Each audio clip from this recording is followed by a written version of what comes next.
Jerwin, the pretty boy ang kahas laban po dito sa kapatid ni Naoya Inoue na si Takuma Inoue. Isa nga po ang laban na ito sa pinaka-aabangan din natin bago matapos ang taon na ito. Pwera po dun sa laban ng Naoya Inoue versus Marlon Tapales. Isa sa binakante nga pong titulo ni Naoya Inoue itong WBA Bantamweight World Title napanalunan po ng kanyang kapatid.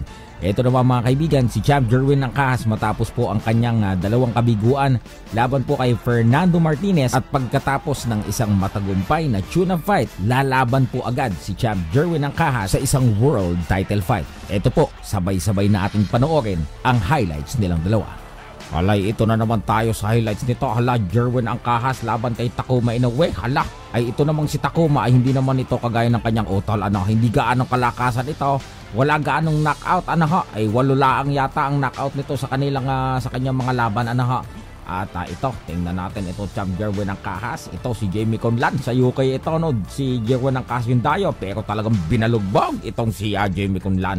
Ito si Takuma, makikita ninyo ay wala gaanong knockout highlight si Takuma kasi nga hindi gaano niyang nananockout ang kanyang mga kalaban, ay kadalasan ay puntos laang.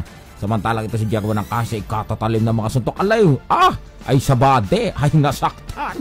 Ito, ayan, Jerwin ng kahas na naman umaatake. Halay, malaman ni Pacquiao.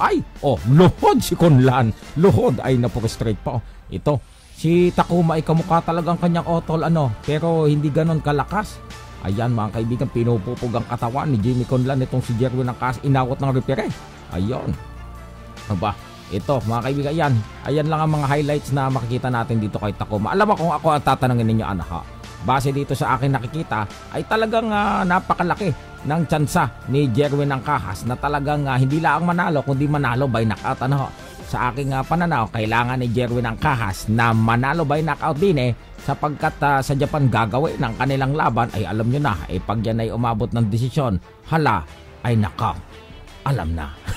Pero ito mga kaibigan, ayan ito si Takuma at saka hindi gaanong masuntok, hindi kagaya ng kanyang kapatid na sunod manuntok at talagang napakalakas.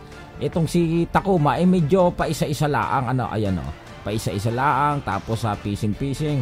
Ayun, si Champ Jerwin ng kahas naman ay talagang pinapakita yung kanyang lakas. Dito super flyweight pa si Champ Jerwin ng kahas. Ngayon ay umakyat na ng bantamweight. Hala, mas malakas na ito ngayon. Hala, ito naman nakita natin. Ayun, si Macio Arroyo. Hala, ay parang ako yung announcer din Ayun, bagsak si Macio Arroyo. Yan yung tumalo kay Villanueva. Tsaka dating Olympian yan. Ayan. Hala, ay ito si Takuma ay wala talaga gaanong lakas.